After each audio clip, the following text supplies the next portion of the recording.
Already ನಾವು ವಿಜ್ಞಾನದ ಎಲ್ಲ ಪಾಠದ ಒಳಗಿನ ಮತ್ತು ಅಭ್ಯಾಸದ ಪ್ರಶ್ನೆಗಳಿಗೆ ಉತ್ತರಗಳನ್ನು ಹಾಕಿದ್ದೀವಿ.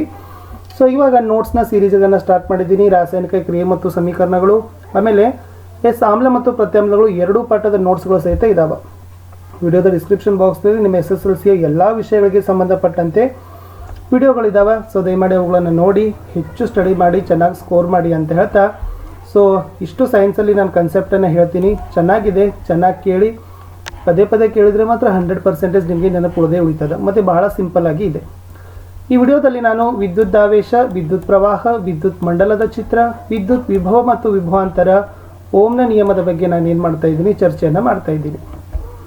ಸ್ನೇಹಿತರೆ, ವಿದ್ಯುತ್ ಆವೇಶ ಅಂದರೆ ಏನು ನೋಡಿ. ವಿದ್ಯುತ್ ಆವೇಶ ಅಂತಕ್ಕಂಥದ್ದು ಪರಮಾಣುವಿನ ಒಂದು ಗುಣ. ಇದು ಪರಮಾಣುವಿನ ಕಣಗಳಲ್ಲಿನ ಇರುವ ಒಂದು ರಚನೆಯೇ ಆಗಿದೆ. ಈ ವಿದ್ಯುತ್ ಆವೇಶಗಳಲ್ಲಿ 2 ರೀತಿ ಇದೆ. ಒಂದು ಧನಾತ್ಮಕ ಆವೇಶ, ಇನ್ನೊಂದು ಋಣಾತ್ಮಕ ಆವೇಶ. ಸೊ ಪ್ರೋಟಾನ್ಗಳು ಯಾವತ್ತೂ ಕೂಡ ಧನಾತ್ಮಕ ಆವೇಶವನ್ನು ಹೊಂದಿದ್ರೆ, ಎಲೆಕ್ಟ್ರಾನ್ಗಳು ಋಣಾತ್ಮಕ ಆವೇಶವನ್ನು ಹೊಂದಿರ್ತವೆ. ಈ ವಿದ್ಯುತ್ ಆವೇಶದ SI ಏಕಮಾನ ಕೂಲಂ ಅಂತ ಕರೀತಾರೆ. ಸಿ ಅಂದರೆ 1 ಕೂಲಂ ಸುಮಾರು 6 × 10⁻18 ಎಲೆಕ್ಟ್ರಾನ್ಗಳ ವಿದ್ಯುದಾವೇಶಕ್ಕೆ ಸಮವಾಗಿರ್ತದೆ. ಪ್ರತಿ ಇಲೆಕ್ಟ್ರಾನ್ 1.6 × 10⁻−19 ಕೂಲಂ ಋಣಾತ್ಮಕ ಆವೇಶವನ್ನು ಹೊಂದಿರ್ತದೆ. ವಿದ್ಯುತ್ ಪ್ರವಾಹ ಒಂದು ಏಕಮಾನ ಕಾಲದಲ್ಲಿ ಒಂದು ನಿರ್ದಿಷ್ಟ ಕ್ಷೇತ್ರದ ಮೂಲಕ ಪ್ರವಹಿಸುವ ಆವೇಶಗಳ ಪರಿಮಾಣಕ್ಕೆ ವಿದ್ಯುತ್ ಪ್ರವಾಹ ಅಂತ ಕರಿತೀವಿ. ಇನ್ನೂ ಸಿಂಪಲ್ ಹೇಳಬೇಕಂದ್ರೆ ವಿದ್ಯುತ್ ಆವೇಶಗಳ ಪ್ರವಾಹದ ದರಕ್ಕೇನೆ ವಿದ್ಯುತ್ ಪ್ರವಾಹ ಅಂತ ಕರಿತೀವಿ. ಇಂಪಾರ್ಟೆಂಟ್ ಇತ್ತು. ಈ ವಿದ್ಯುತ್ ಪ್ರವಾಹದ ಏಕಮಾನ ಆಂಪಿಯರ್ ಎ ಅಂತ ಕರೀತಾರೆ. ಅಂದರೆ ಈ ಏಕಮಾನವನ್ನು ಆಂಡ್ರೆ ಮೇರಿ ಆಂಪಿಯರ್ ಎಂಬ ಫ್ರೆಂಚ್ ವಿಜ್ಞಾನಿ ಹೆಸರಿನಿಂದ ಸೂಚಿಸಲಾಗಿದೆ, ಎ ಅಂತಕ್ಕಂಥದ್ದು.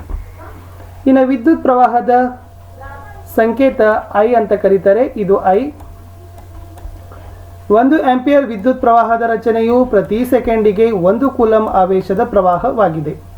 1 ಆಂಪಿಯರ್ = 1C/1S. ಅಲ್ಪ ಪ್ರಮಾಣದ ವಿದ್ಯುತ್ ಪ್ರವಾಹವನ್ನು ಮಿನಿ ಆಂಪಿಯರ್ 1 mA = 10⁻³ ಆಂಪಿಯರ್ ಅಥವಾ ಮೈಕ್ರೋ ಆಂಪಿಯರ್ ಅಂದರೆ 1 ಅಲ್ಟ್ರಾ ಆಂಪಿಯರ್ = 10⁻⁻6 ಆಂಪಿಯರ್ನಿಂದ ವ್ಯಕ್ತವನ್ನು ಪಡಿಸ್ತೀವಿ. ವಿದ್ಯುತ್ ಪ್ರವಾಹದ ದಿಕ್ಕು. ಲೋಹದ ತಂತಿಗಳನ್ನು ಬಳಸುವ ವಿದ್ಯುತ್ ಮಂಡಲಗಳಲ್ಲಿ ಇಲೆಕ್ಟ್ರಾನ್ಗಳು ಆವೇಶಗಳ ಹರಿವನ್ನು ಉಂಟು ಮಾಡ್ತದೆ. ಈ ವಿದ್ಯುತ್ ಪ್ರವಾಹ ಧನಾತ್ಮಕ ಆವೇಶಗಳ ಹರಿವು ಅಂತಲೇ ಕರಿತೀವಿ. ಮತ್ತು ಈ ಧನಾತ್ಮಕ ವಿದ್ಯುದಾವೇಶದ ಹರಿವಿನ ದಿಕ್ಕಿಗೆ ವಿದ್ಯುತ್ ಪ್ರವಾಹದ ದಿಕ್ಕು ಅಂತಲೂ ಕೂಡ ತೆಗೆದುಕೊಳ್ತೀವಿ. ಸಾಂಪ್ರದಾಯಿಕವಾಗಿ ವಿದ್ಯುತ್ ಮಂಡಲದಲ್ಲಿ ವಿದ್ಯುತ್ ಪ್ರವಾಹದ ದಿಕ್ಕನ್ನು ಇಲೆಕ್ಟ್ರಾನ್ಗಳ ಹರಿವಿನ ದಿಕ್ಕಿಗೆ ವಿರುದ್ಧವಾಗಿ ತೆಗೆದುಕೊಳ್ಳಲಾಗ್ತದೆ. ಅವು ಋಣಾತ್ಮಕ ಆವೇಶಗಳೇ ಆಗಿರ್ತವೆ. ಇನ್ನು ವಾಹಕದ ಯಾವುದೇ ಅಡ್ಡ ಕೊಯ್ತದ ಮೂಲಕ T ಸಮಯದಲ್ಲಿ Q ಪ್ರಮಾಣದ ಒಟ್ಟು ಆವೇಶ ಚಲಿಸಿದಾಗ ಆ ವಾಹಕದ ಅಡ್ಡ ಕೊಯ್ತದಲ್ಲಿ ಪ್ರವಹಿಸುವ ವಿದ್ಯುತ್ ಪ್ರವಾಹ I = Q/T ಅಥವಾ Q = IT ಆಗಿರ್ತದೆ. ವಿದ್ಯುತ್ ಮಂಡಲ. ವಿದ್ಯುತ್ ಪ್ರವಾಹದ ನಿರಂತರ ಮತ್ತು ಆವೃತ್ತ ಮಾರ್ಗವನ್ನು ವಿದ್ಯುತ್ ಮಂಡಲ ಅಂತ ಕರಿತೀವಿ. ಒಂದು ಸರಳ ವಿದ್ಯುತ್ ಮಂಡಲದಲ್ಲಿ ವಿದ್ಯುತ್ ಕೋಶ, ವಿದ್ಯುತ್ ಬಲ್ಬ್, ಆ್ಯಮಿಮೀಟರ್ ಮತ್ತು ಪ್ಲಗ್ ಕೀ ಏನಾಗಿರ್ತದಪ್ಪ ಅಂದ್ರೆ ಹೊಂದಿರ್ತದೆ. ಇದನ್ನು ನೀವು ಪ್ರಾಕ್ಟೀಸ್ ಮಾಡಬೇಕು. ಈ ಚಿತ್ರ ನಿಮಗೆ ಬಹಳ ಸರಿ ಏನು ಮಾಡಿದ್ದಾರೆ, ಕೇಳಿದ್ದಾರೆ. ಸರಳ ವಿದ್ಯುತ್ ಮಂಡಲದ ಚಿತ್ರ ಬಿಡಿಸಿ ಅಂತಾರೆ. ಅಥವಾ ಒಂದು ವಿದ್ಯುತ್ ಕೋಶ, ಒಂದು ವಿದ್ಯುತ್ ಬಲ್ಬ್, ಆ್ಯಮಿಮೀಟರ್ ಮತ್ತು ಪ್ಲಗ್ ಕೀಯನ್ನು ಇರ್ತಕ್ಕಂಥ ವಿದ್ಯುತ್ ಮಂಡಲದ ರೇಖಾಚಿತ್ರ ಅಂತ ಕೇಳ್ತಾರೆ. ಸೊ ಇದನ್ನು ನೀವು ಏನು ಮಾಡಬೇಕು, ಚೆನ್ನಾಗಿ ಪ್ರಾಕ್ಟೀಸ್ ಮಾಡಬೇಕು. ನೆಕ್ಸ್ಟ್, ಇಲ್ಲಿ ಸ್ವಿಚ್ ಅಥವಾ ಪ್ಲಗ್ ಕೀನ ಕೆಲಸ ಅಂದರೆ ಇದು ವಿದ್ಯುತ್ ಕೋಶ ಮತ್ತು ಬಲ್ಬ್ಗಳ ನಡುವೆ ಸ್ವಿಚ್ ಸಂಪರ್ಕ ಕೊಂಡಿಯಂತೆ ಕೆಲಸ ಮಾಡ್ತದೆ.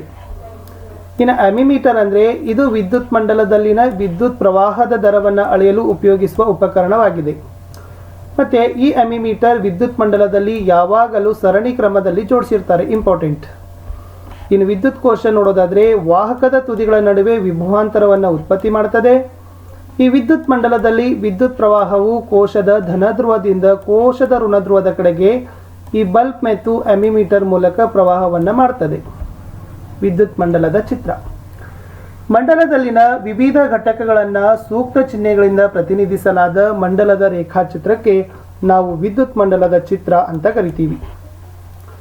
ಈ ವಿದ್ಯುತ್ ಮಂಡಲದಲ್ಲಿ ಸಾಮಾನ್ಯವಾಗಿ ಉಪಯೋಗಿಸ್ತಕ್ಕಂಥ ವಿದ್ಯುತ್ ಶಕ್ತಿಯ ಆಕಾರಗಳ ಚಿಹ್ನೆಗಳನ್ನೇ ಕೊಟ್ಟಿದ್ದಾರೆ. ಅದರಲ್ಲಿ ಇದು ಮೋಸ್ಟ್ ಇಂಪಾರ್ಟೆಂಟ್ ಇದೆ. ವಿದ್ಯುತ್ ಕೋಶ, ಶುಷ್ಕ ಕೋಶ, ಪ್ಲಗ್ ಕೀ ತೆರೆದ, ಪ್ಲಗ್ ಕೀ ಮುಚ್ಚಿದ, ತಂತಿಗಳು ಸೇರುವ ಸ್ಥಳ, ಸೇರ್ಪಡೆ ಇಲ್ಲದೆ ದಾಟಿದ ತಂತಿ, ವಿದ್ಯುತ್ ಬಲ್ಬ್, ರೋಧಕದ ರೋಧ, ಬದಲಾಯಿಸಬಹುದಾದ ರೋಧ ಅಥವಾ ರಿಯೋಸ್ಟಾಟ್, ಆ್ಯಮಿಮೀಟರ್, ವೋಲ್ಟಮೀಟರ್. 11 ಇದಾವೆ. 11ರಲ್ಲಿ ಪ್ರತಿ ಸರಿಗೆ ಏನು ಮಾಡಾಕತ್ತಾರೆ, 2 ಅಂತಲೂ ಕೂಡ ಕೇಳ್ತಾ ಇದ್ದಾರೆ. ಮೋಸ್ಟ್ ರಿಪೀಟೆಡ್ ಆಗಿರ್ತಕ್ಕಂಥ ಕ್ವಶನ್ಸ್ಗಳಿದ್ದಾವೆ. ಸೊ ಸೇರ್ಪಡೆ ಇಲ್ಲದ ದಾತಿಗಳ ತಂತಿ ಮತ್ತು ಪ್ಲಗ್ ಕೀಗಳ ಬಗ್ಗೆ ರಿಪೀಟೆಡ್ ಆಗ್ತಕ್ಕಂಥ ಕ್ವಶನ್ಸ್ ಇದ್ದಾವೆ. 11 ಘಟಕಗಳು ಮತ್ತು ಅವುಗಳ ಚಿತ್ರಗಳನ್ನು ಚೆನ್ನಾಗಿ ಬರೆದು ಪ್ರಾಕ್ಟೀಸ್ ಮಾಡಿ. ಇನ್ನು ವಿದ್ಯುತ್ ವಿಭವ ಮತ್ತು ವಿಭವಾಂತರವನ್ನು ನೋಡೋಣ. ವಾಹಕದಲ್ಲಿ ವಿದ್ಯುತ್ ಮಂಡಲದ ವ್ಯತ್ಯಾಸ ಅಂದರೆ ವಿಭವಾಂತರವಿದ್ದಾಗ ಮಾತ್ರ ಎಲೆಕ್ಟ್ರಾನ್ಗಳು ಚಲಿಸ್ತವೆ. ಈ ವಿಭವದ ವ್ಯತ್ಯಾಸವನ್ನು ಒಂದು ಅಥವಾ ಅಧಿಕ ವಿದ್ಯುತ್ ಕೋಶಗಳಿಂದ ಕೂಡಿದ ಬ್ಯಾಟರಿಗಳಿಂದ ಉತ್ಪಾದನೆ ಮಾಡ್ತಾರೆ. ಈ ಕೋಶವನ್ನು ಮಂಡಲದಲ್ಲಿ ಸಂಯೋಜನೆ ಮಾಡಿದಾಗ ವಿಭವಾಂತರ ಆವೇಶಗಳ ಚಲನೆಯನ್ನು ವಾಹಕದಲ್ಲಿ ಉಂಟು ಮಾಡಿ ವಿದ್ಯುತ್ ಪ್ರವಾಹವನ್ನು ಉತ್ಪತ್ತಿ ಮಾಡ್ತದೆ. ಈ ವಿದ್ಯುತ್ ಕೋಶದಿಂದ ಯಾವುದೇ ವಿದ್ಯುತ್ ಪ್ರವಾಹ ಸೆಳೆಯದಿದ್ದರೂ ಸಹ ವಿದ್ಯುತ್ ಕೋಶದಲ್ಲಿನ ರಾಸಾಯನಿಕ ಕ್ರಿಯೆಯಿಂದಾಗಿ ವಿದ್ಯುತ್ ಕೋಶದ ಧ್ರುವಗಳ ನಡುವೆ ವಿಭವಾಂತರ ಉಂಟು ಮಾಡ್ತದೆ. ಯಾವುದೇ ಒಂದು ವಿದ್ಯುತ್ ಮಂಡಲದಲ್ಲಿ ವಿದ್ಯುತ್ ಪ್ರವಾಹವು ನಿರ್ವಹಿಸಲು ವಿದ್ಯುತ್ ಕೋಶ ತನ್ನಲ್ಲಿ ಸಂಗ್ರಹಿತವಾದ ರಾಸಾಯನಿಕ ಶಕ್ತಿಯನ್ನು ವ್ಯಯಿಸ್ತದೆ. ಈ ವಿದ್ಯುತ್ ಪ್ರವಾಹವಿರುವ ವಿದ್ಯುತ್ ಮಂಡಲದಲ್ಲಿ 2 ಬಿಂದುಗಳ ನಡುವಿನ ವಿದ್ಯುತ್ ವಿಭವಾಂತರವನ್ನು ಒಂದು ಏಕಮಾನ ಆವೇಶವನ್ನು ಒಂದು ಬಿಂದುವಿನಿಂದ ಇನ್ನೊಂದು ಬಿಂದುವಿಗೆ ತರುವಲ್ಲಿ ಆಗುವ ಕೆಲಸವೇ ಆಗದು. ಹಾಗಾದರೆ 2 ಬಿಂದುಗಳ ನಡುವಿನ ವಿಭವಾಂತರ ವಿ ಕಂಡುಹಿಡಬೇಕಾದ್ರೆ ಕೆಲಸ W// ಆವೇಶ ಕ್ಯೂದಿಂದ ನಾವು ಲೆಕ್ಕವನ್ನು ಮಾಡ್ತೀವಿ. ವಿದ್ಯುತ್ ವಿಭವಾಂತರದ SI ಏಕಮಾನ ವೋಲ್ಟ್ ವಿ, ಅಂದರೆ ಇದನ್ನು ಇಟಲಿಯ ಭೌತ ವಿಜ್ಞಾನಿ ಅಲೆಸ್ಸಾಂಡ್ರೆ ವೋಲ್ಟ್ನ ಹೆಸರಿನಿಂದ ಇದನ್ನೇನು ಮಾಡ್ತಾರೆ, ಸೂಚಿಸ್ತಾರೆ.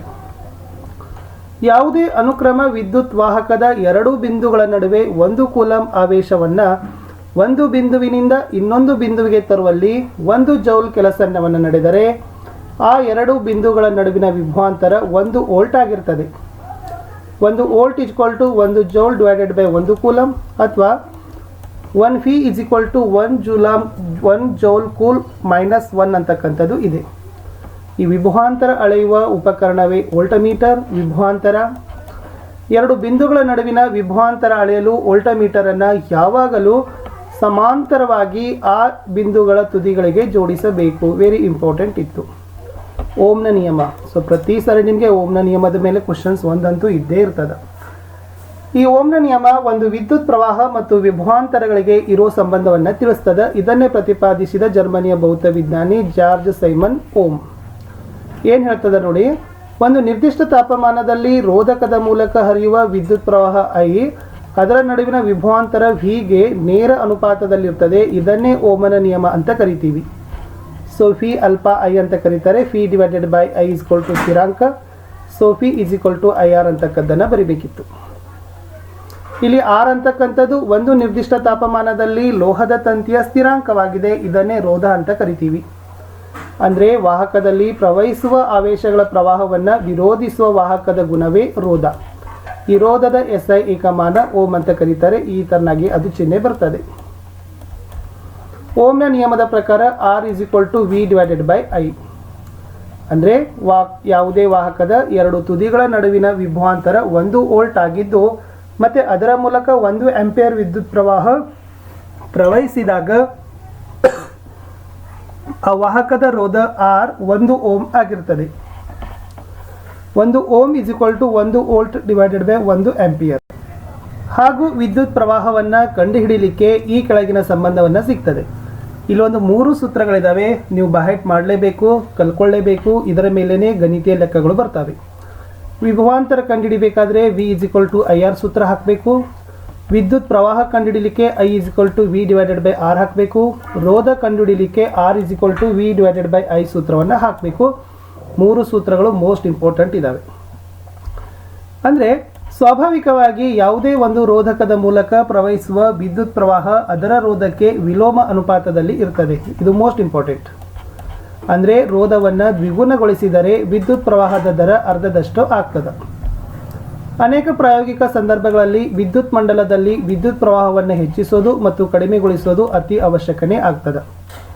ಈ ವಿದ್ಯುತ್ ವಿಭವಾಂತರದ ಮೂಲಕ ಬದಲಾಯಿಸದೆ ವಿದ್ಯುತ್ ಪ್ರವಾಹವನ್ನು ನಿಯಂತ್ರಿಸಲು ಉಪಯೋಗಿಸುವ ಘಟಕವನ್ನು ಇಲ್ಲಿ ಬದಲಾಯಿಸಬಹುದಾದ ರೋಧ ಅಂತ ಕರಿತೀವಿ. ಹಾಗಾದರೆ ವಿದ್ಯುತ್ ಮಂಡಲದಲ್ಲಿ ಅನೇಕ ಬಾರಿ ರೋಧವನ್ನು ಬದಲಾಯಿಸ್ತಾರೆ.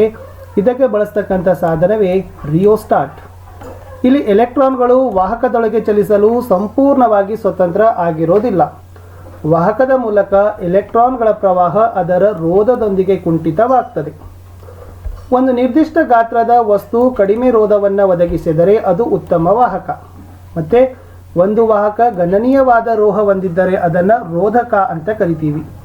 ಹೆಚ್ಚಿನ ರೋಧವನ್ನು ಒಡ್ಡುವ ಒಂದೇ ಗಾತ್ರದ ವಸ್ತುವಿಗೆ ದುರ್ಬಲ ವಾಹಕ ಅಂತ ಕರಿತೀವಿ. ಅದೇ ಗಾತ್ರದ ಒಂದು ಅವಾಹಕ ಇನ್ನೂ ಹೆಚ್ಚಿನ ರೋಧವನ್ನು ಏನು ಮಾಡ್ತದಪ್ಪ ಅಂದ್ರೆ ಒಡ್ಡುತ್ತದೆ ಅಂತ ಇತ್ತು. ಇಷ್ಟು ನಾವೇನು ಮಾಡೀವಿ ಈ ವಿಡಿಯೋದಲ್ಲಿ ನಿಮಗೆ ಕನ್ಸೆಪ್ಟ್ಗಳನ್ನು ಹೇಳಿದ್ದೀನಿ. ಸ್ವಲ್ಪ ನಿಮಗೆ ಪ್ರಾಕ್ಟಿಕಲ್ ಕನ್ಸೆಪ್ಟ್ಗಳನ್ನು ಸಹಿತ ನಿಮ್ಮ ಟೀಚರ್ಸ್ಗಳು ಹೇಳ್ತಾರೆ. ಸೊ ಅದನ್ನು ನೋಡಿಕೊಂಡ್ರೆ ಥೆರಾಟಿಕಲ್ ಆಗಿರ್ತಕ್ಕಂಥ ಕನ್ಸೆಪ್ಟನ್ನು ತುಂಬಾ ಕ್ಲಿಯರ್ ಆಗಿ ಸಂಕ್ಷಿಪ್ತ